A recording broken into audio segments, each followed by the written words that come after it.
Hey guys, it's Louisa Nicola. I'm the neuroscientist and brand ambassador for FITLIGHT. First of all, I want to welcome everybody. Thank you for watching this video. I hope everyone's having an awesome week and an awesome conference and summit. In this video, I'm going to introduce you to the field of research that I am involved with, and that is in the area of concussion and CTE. I have a deep love and passion for concussion and CTE, and the reason why I'm separating the two is because they're two different things, and I'll explain that further along in the video.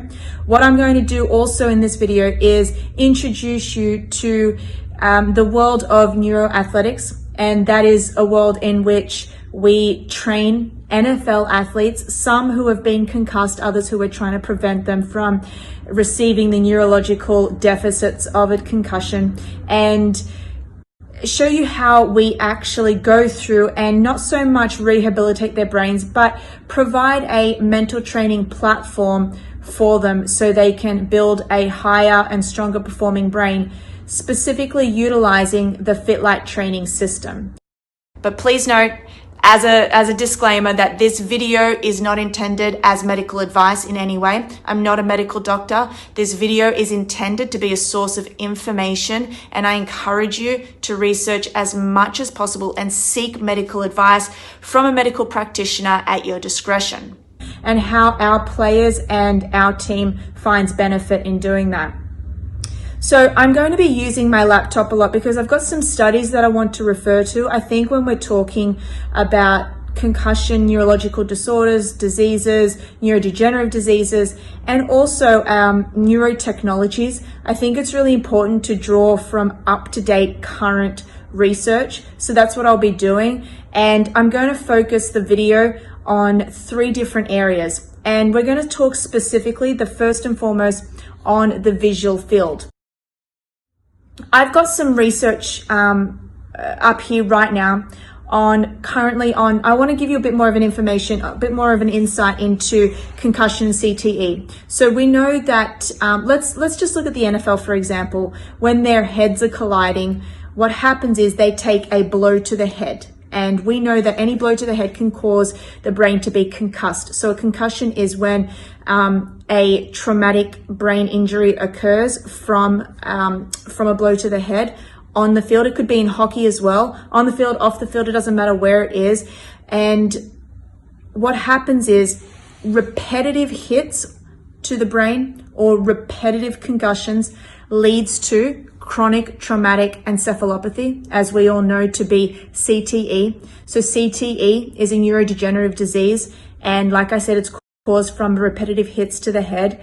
And the reason why this research is really interesting to me is because it's very mysterious, because we actually can't diagnose somebody officially with CTE until post-mortem. So we have to cut brains open, and a neuropathologist has to actually cut open a brain, dig through it, slice through it, and find areas of what we call tau protein buildup. So we have to actually diagnose a concussion once an athlete has actually died, which is troublesome in many ways, because if we cannot pick up on CTE, what we can do is pick up on symptoms of CTE. Now, symptoms of CTE are things like depression, anger, anxiety, mood, personality changes, so many different things. We're reading right now about the detrimental effects of all of these NFL players who might have CTE and what they're doing to themselves. The suicide rate amongst retired NFL athletes is growing. And we're hearing a lot from domestic violence happening, and it's a scary field. So what I do with my research and with my company is we work a lot with NFL players, and what we do is we like to do brain scans, either from EEG, QEEG, fMRI, and what we're trying to hope to find is possible findings and biomarkers of CTE.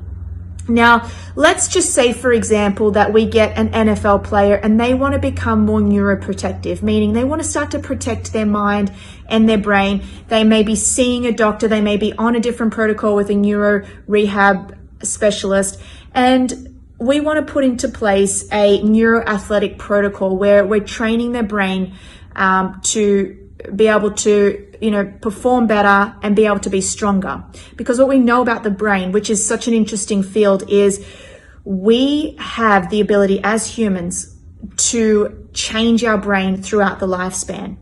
Okay, you may have heard of a word called neuroplasticity, which is the brain's ability to wire and fire together, which is the brain's ability to regenerate itself throughout the lifespan. So if we can teach our athletes to react better, to train better, to sleep better, to use their visual field better, I think they're going to be in a better position on game day to either avoid a concussion or simply to just protect their brain and build it, or simply to just protect their brain and build it like you would build any type of muscle. So one of the areas that I want to talk to you all about is how I specifically use FITLIGHT Trainer and the FITLIGHT training system in the area of the visual perception. So when we're looking at our visual perception, we can use FITLIGHT Trainer for auditory, visual, for many different functions, but visual perception is really interesting because what you'll know about the visual field and the retina and the eyes is that the eyes are just two little pieces of brain.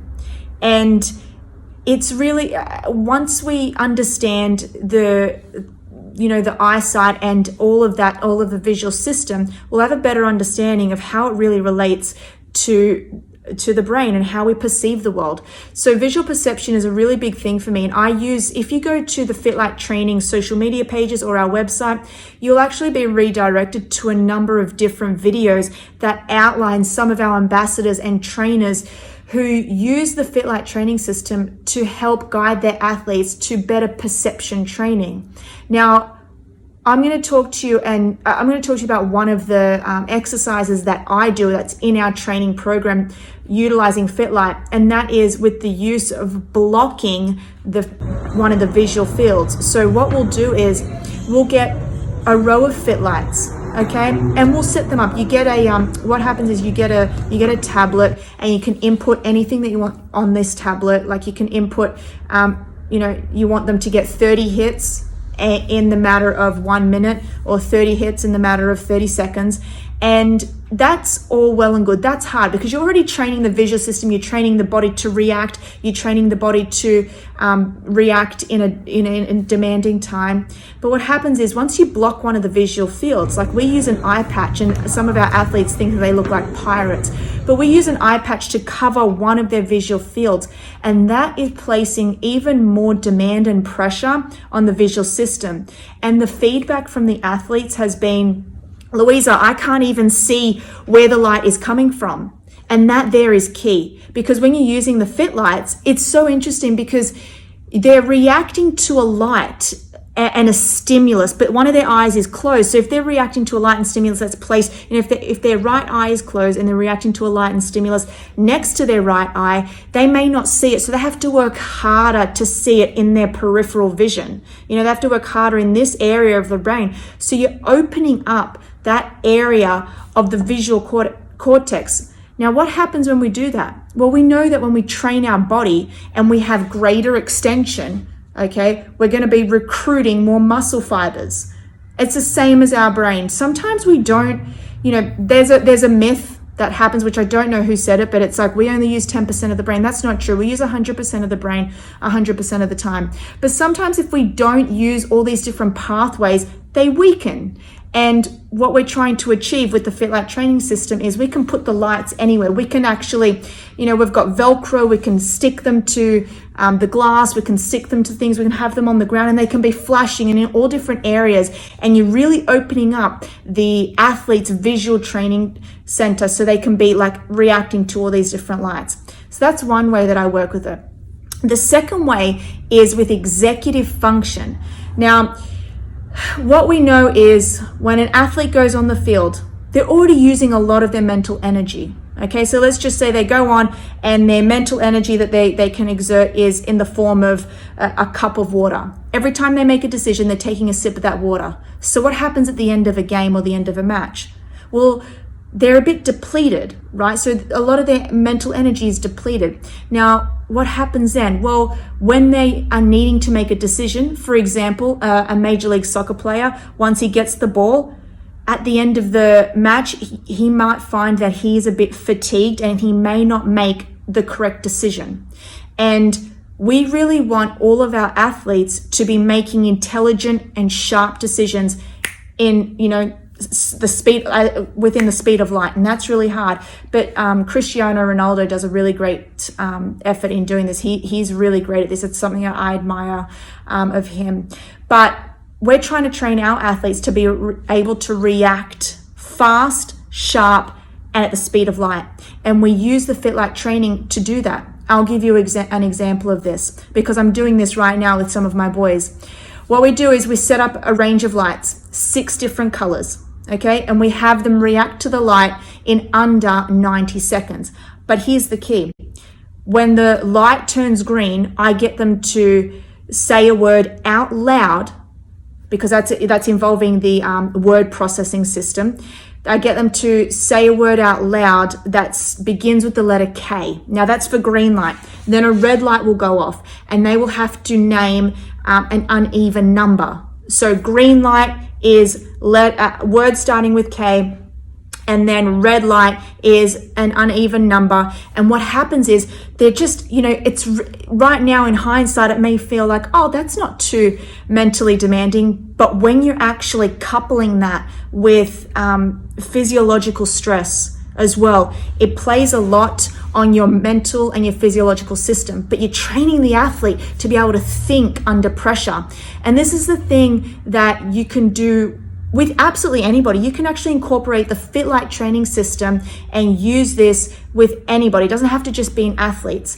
And so what we're doing here is they're reacting to the light.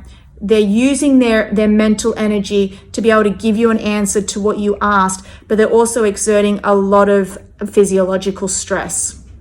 The last thing that I want to talk to you about is, of course, reaction training. We all need reaction training to build all of the senses that we have been given to us. But what happens is over time, our reaction speed, and this could be due to poor sleep or just how we're feeling that day, what happens is it actually gets depleted throughout the day. So if we are able to train our athletes to react faster to stimulus, they'll be able to perform better. Now, I may be biased when I say this, but I do have to say the reason why I am a FITLIGHT ambassador is because the FITLIGHT training system does this in the best way possible. It is the best system that I know that is around right now to help somebody train their reaction time. And it's not just because that the lights are going off at a specific time, but it's because when you have the tablet, you can actually put a protocol in there. And by the way, our new system actually comes with all these pre-programmed protocols. So we've got so many. There's even ones that are based specifically on memory enhancement, cognitive drills, touch and go. We've got so many different already pre-programmed in there. But what I do is I have all of my athletes in a portfolio, and every single time they see me, they perform the same drill, but they get faster. I make sure that they do not leave our training session until they get at least 0.4 seconds faster. So that's something that's really great. We can actually have an archive of all of our athletes in there. We can go back over time and see, well, 6 weeks ago you started your training program, you're reacting at 0.449, now you're reacting at 0.332. And I think that's really important because an athlete needs to be in forward motion. They need to understand how they're moving forward in their mental training. And so that's what we do with FITLIGHT training. Now, we are having we're going to be helping you guys out, and we're going to be doing something really amazing with the FITLIGHT training system. We're going to be doing a promo. So please let us know if you want to know any more information on how we utilize the FITLIGHT training system with all of our athletes in preparing them and preparing their neural system and their mental performance.